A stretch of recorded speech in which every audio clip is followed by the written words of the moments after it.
السلام عليكم ورحمة الله وبركاته. يلا بينا نعمل بقى كرات البطاطس دي، بس هنحشيها بالفراخ مش هنحشيها باللحمة. حاجة كده طعمها حلو قوي. تنفع غدا، تنفع عشاء، تنفع فطار، تنفع كل حاجة. وبعدين عايزة اقول لكم بقى ان هي يعني ممكن بس قطعة من دي تشبع، وبيبقى طعمها حلو جدا ومش محتاجة اي حاجة جنبها. تعالوا نشوف هنعملها ازاي، بس قبل ما ابتدي الفيديو يا ريت تشتركوا معايا في القناة وما تنسوش تفعلوا الجرس، ولو الفيديو عجبكم اتمنى تعملوا لي لايك. شايفين؟ بس عايزه اوريكم بقى الحشوه من جوه عامله ازاي، خطيره بجد. وبعدين كمان حاطين عليها بقى جبنه موتزاريلا من فوق كده بتمط. شايفين الجمال؟ شايفين الحلاوه؟ خبر ابيض! لا الكلام ده كبير يا جماعه، لازم تجربوها بجد. ما شاء الله، يعني طعمها حلو جدا. يلا بينا بقى نشوف هنعملها ازاي. طريقه بسيطه قوي وسهله، مش هتاخد معاكي ولا وقت ولا مجهود ولا اي حاجه خالص، وتكلفتها مش كتيره قوي. يعني قطعه فراخ كفيله ان هي تعمل معاكي الصينيه دي كلها. وزي ما قلت لكم ممكن نعملها باللحمه، بس انا قلت هغير النهارده واعملها بالفراخ. يلا بقى نقول بسم الله الرحمن الرحيم، والصلاه والسلام على سيدنا محمد وعلى اله وصحبه اجمعين. اول حاجه انا جايبه كيلو من البطاطس، غسلتها كويس جدا، وبعد كده هحطها بقى بقشرها وابتدي اسلقها. انا ليه سلقتها بقشرها؟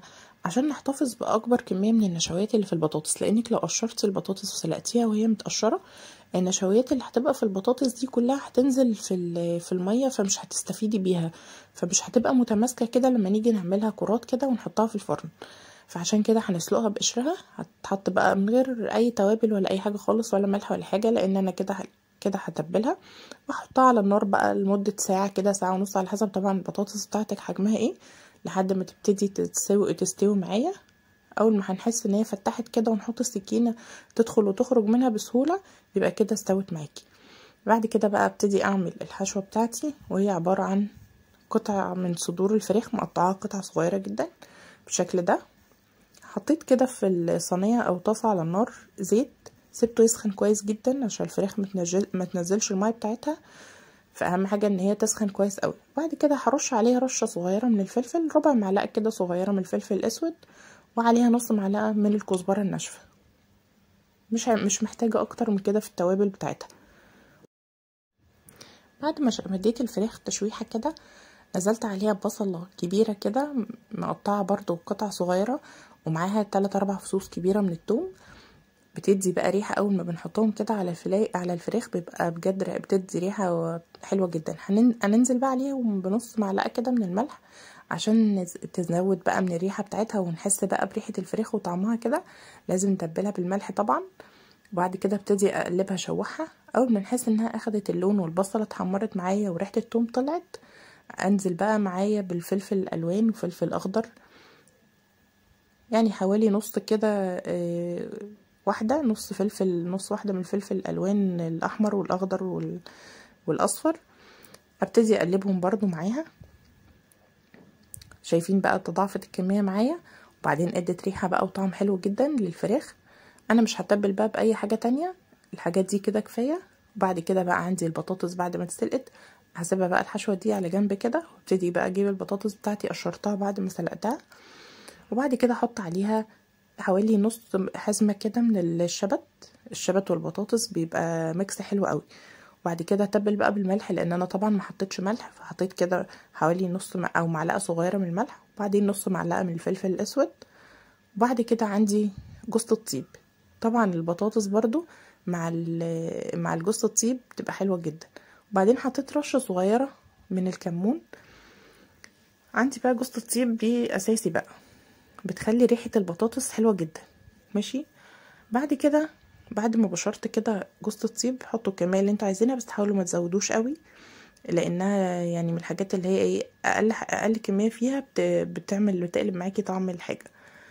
بعد كده عندي بقى فصين من التوم كده دقتهم كويس، وبعدين حطيتهم على البطاطس. هبتدي اهرس بقى البطاطس كويس جدا، عايزاها تبقى على قد ما تقدروا يعني تنعموها قوي، بحيث ان احنا لما نيجي نكورها تقدر يبقى تتكور معايا بسهولة. شايفين كده ابتدت تتكور معايا بسهولة، مفيش اي مشكلة كده، ولا هتفك منك ولا اي حاجة. بعد كده في صينية كده بقى تكون ما بتلزقش، وابتديت حطيت فيها شوية من الزيت، حوالي معلقة من الزيت كده، وبعد كده جبت كور البطاطس بقى اكورها، احاول اكورها كور متساويه بالشكل ده. ممكن ندهن ايدينا زيت لو حسيتوا ان هي بتلزق، ممكن تدهنوا ايديكم من الزيت عشان تتكور معاكم بسهوله. اهو شايفين انا دهنت ايدي بس من الزيت كده دهنه بسيطه عشان تتكور معايا بسهوله. بعد كده بقى احاول اعمل الكور زي ما قلت لكم متساويه، احطهم كده في الصينيه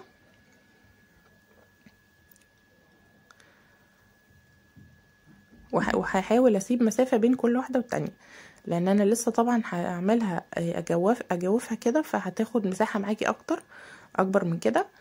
فبعد كده عندي بقى بكوبايه، بعر كوبايه كده وابتدي اضغط عليها ضغطه كده من النص. واحنا بنضغط بقى عليها بالكوبايه احاول اسويها من الجناب كده، شايفين؟ نحاول نسويها بس من الجناب. لو انتوا حاسين ان الكوبايه دي ممكن تبقى صعبه عليكم او مثلا مش هتظبطها معاكم، فبلاش الكوبايه، ممكن تعملوه بايديكم، ماشي؟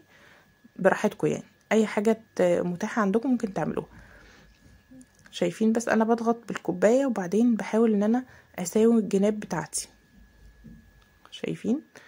اهو حاول المها كده واساوي الجناب. او ممكن ان انت من غير الكوبايه خالص بايدك كده، بظهر ايدك، شايفين؟ وابتدي اعمل كده تجويفه بسيطه واحاول اساوي الحروف برضو بالشكل ده. اهو شايفين؟ باي طريقه بقى تعجبكم. بعد ما عملت الكميه بتاعتي كلها كده، هبتدي بقى اجيب الحشوه اللي عندي كده. انا عملت تجويفه لكل البطاطس اللي عندي. هجيب بقى الحشوه اللي عندي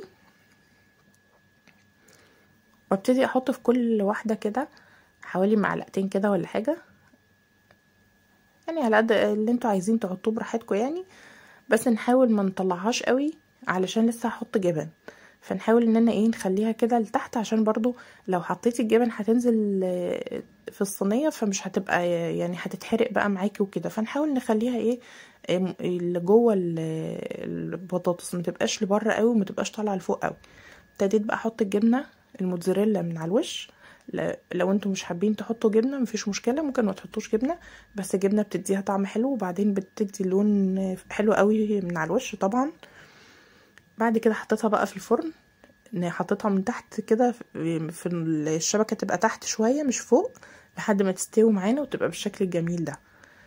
اخدت معايا يعني في الفرن حوالي ساعه الا ربع كده عشان تاخد معايا من تحت برضو وتبقى الوش بتاعي يتحمر. وممكن نشغل الشوايه معاها وتاخد معاكي اللون الجميل ده، وبعدين طعمها حلو جدا. ويا رب بقى الوصفه تكون عجبتكم. متنسوش بقى تشتركوا معايا في القناه وتفعلوا الجرس، ولو الفيديو عجبكم اتمنى تعملوا له لايك. والسلام عليكم.